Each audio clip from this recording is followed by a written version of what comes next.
How's it going, you guys? Welcome back to Unorthodox Savings. So by the title of the video, you want to know how to get your first rental property step by step, and I'm going to explain to you everything you need to know with no gimmicks and no BS in the way. Real estate is one of the best forms of investing where 80 to 90% of all millionaires have at least some form of real estate in their portfolio. Now, I made a video in the past, I'm going to link right here, which leads to the BRRRR strategy, which in my opinion is one of the best ways to invest into real estate, but I didn't really touch into how to get your property. Like, how do you look for one? How do you buy one? Where do you buy one? Who do you talk to? And then for basically from beginning to finish, like after you have renters in it, I didn't explain any of that, so step by step, here we go. Like any form of investment, you need to have a plan and prepare for what you're about to do. So for this, you're going to need to have at least 15 to 20% for a down payment on the home. So if a home is $100,000, you need $15,000 to $20,000. And that is a rule of thumb for every $100,000 a home is worth. Now some of you are thinking, well, what about an FHA loan, which allows you to buy a home for about 3 to 5% of the home's worth? If that is available to you, then you can use that. But even though that is available, I would still have 15 to 20%. The reason being is that the leftover money can go into other investments. You can furnish the home. You can use the money to renovate the home. And if there's any problems, any upcoming expenses, or any extra closing cost fees you have to pay, it just makes things easier for you. I just want to add in real quick, I am a real estate agent in New Jersey, so I do have a little bit of credentials when I'm speaking about this, and I also have my first rental property, which you are seeing behind me. Now, the second step that you guys need to know is while you are saving and accruing money for your down payment, you need to make sure that your credit is in line. Now I'm going to leave the video for the 5 best credit cards of 2021, put a lot of work into that, and I'm only posting it there to save you guys time. Now, when you go to get a house, you want to have a score of 760 or higher to get the lowest interest rate and the lowest payment you're going to have on your mortgage. Now, the lowest score you should have is around 720, and a good score is 740. But anything lower than 720 is going to make the interest rate on the home and the overall price way more than you could probably afford. Also, some people don't believe in having credit cards, and that's perfectly fine. It's called personal finance because it's personal, but I really do believe that taboo fact of you don't need credit isn't even a thing anymore, because credit cards can make you a lot of money. If you have a $10 bill and your credit card has the same $10 you can spend on it, but you get 2% cash back, it just makes sense to use it to get the extra money. So what you're going to need is to have your documents in order. You're going to need 2 years of tax returns. What they're going to do is take the year before and the previous year and average them out. So you want to have the last 2, because hopefully those 2 years you're making more money than you were 5 years ago, let's say. You're also going to need 2 to 6 months of bank statements. When they look at this, they're going to see, are you spending your money correctly? Are you saving your money correctly? Are you earning paychecks from a real job? It is, when they look at it, they give you the loan, it helps put their minds at ease that you're not a risky lender. That being said, if you know right now you're spending your money irresponsible or you're not doing the best things with your money, you should probably just focus now on cutting back a little bit, keeping everything safe, not doing anything crazy. Don't go to Las Vegas and gamble all your money and have all these ATM withdrawals around that area. Just relax a little bit for at least 2 to 6 months. So when you go to get this home, they see you have your finances in order. The next step is talking to a lender. Talking to a lender is super important for you guys for 3 big reasons. The first reason is when you talk to a lender, right off the bat, they're going to tell you what you can afford as a max payment on the home. At least this way, when you go to look at homes, you don't give your hopes up by finding a super nice $7 million home thinking you can afford it. It just gets that opportunity out of the way so you don't give up entirely because you lost hope. Because I've known people who have looked at a home, really liked it, realized they couldn't afford it, and they say, all right, I'm done trying to be a real estate investor. The second thing you need to know about a lender is don't let them run your credit. What you need to do is any credit card app you have on your phone, if you don't have one, you can use Credit Karma. Tell them your FICO score. Just whatever number is on the screen there, you just log in, see it, and tell them that over the phone. You can call and figure out who you want your lender to be through apps like Zillow, Redfin, or Trulia, where they are free. You don't have to pay any money for one. And then they'll just tell you, hey, you can afford this much, so you can begin looking for a home. Also, having a lender on hand with your information allows you to secure a deal faster than somebody else would be able to. The reason why is because once you have a home in mind that you want to buy, once you put that offer in, they'll have all your information ready to go. All they have to do at that moment is run your credit, see if you can afford it, you're good to go, and you can beat your competition that way, because there's a lot of newbies going into the market who don't even know that's a thing. So usually the better deals come to the people who are first. The next step is the best step, and that is going to look at properties. You can use any real estate app you want to look at properties, whatever you're comfortable with. And what you do is you just find all the properties that are in your price range, favorite the ones you like, and then start eliminating the ones. Eliminate the ones that are just a little bit out of your price range, you don't want to spend that much, or that property needs too much work, eliminate that one. Have out like 5 to 10 in your range that you think are really good for you, and then go out and go see them. And that's the fun part. And the reason why you had to use this old school trick of going to see properties in person is because you'll be able to look at the area, see if there's anything actually wrong with the property. Clearly the pictures online are meant to sell you the property, so they're gonna make things look bigger, make things look brighter and cleaner. They're not gonna show you anything that's wrong with it. So you taking your time by yourself without a realtor and just hanging out on the street, you don't have to do anything crazy. Just look at it and say, okay, that property is good, that property is good. And that should lead you with 3 to 5 properties left on your list. And that's when you start to contact your lender. A super important piece of information you have to keep in mind is what property type do you want? Now, if you want a condo or an apartment you can own, that's great because there's less maintenance you have to do in the property, but you have to pay HOA fees, which eat away at the profits. You also can't add square footage to the property, meaning that you can't expand it to earn more money per month when you rent it out to people, meaning you can't add another bathroom, you can't add another bedroom. What's there is there, so you're very limited to what you want.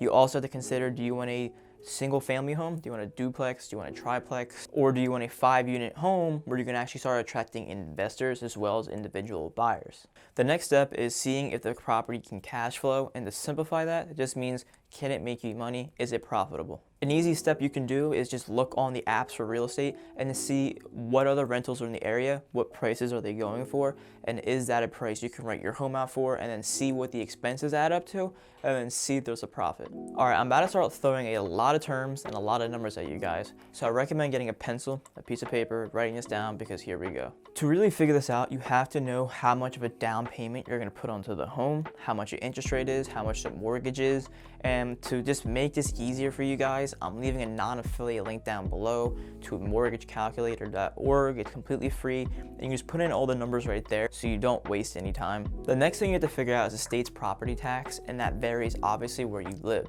I live in New Jersey, where it's 2.44%. The national average is 1.08%, so clearly it's very expensive to live here. You also need insurance on the property, which averages between $75 and $150 a month, just to give you guys a ballpark number of what that's going to cost you. You're also going to have miscellaneous expenses on the property that you're not going to see right away, so I usually add a $200 buffer, so when you actually get the property, you're not surprised by anything, and that way, if it's anything less than that, you just make more money. Sometimes your rentals are going to have vacancies. People are going to leave. You're not going to get a new tenant right away once their lease is up. So I throw in a $150 expense per month just to average that out. Because some years, you may have somebody that's in that house for 3 years straight, and then the next year, you're going to have somebody that's vacant for 4 months. Eventually, that number is going to balance out. So I'm going to go ahead and leave the numbers on the home I'm living in now, so you can get real life numbers of what I rent this place out for. So the home costs $200,000 flat. The mortgage on this property is $859 a month,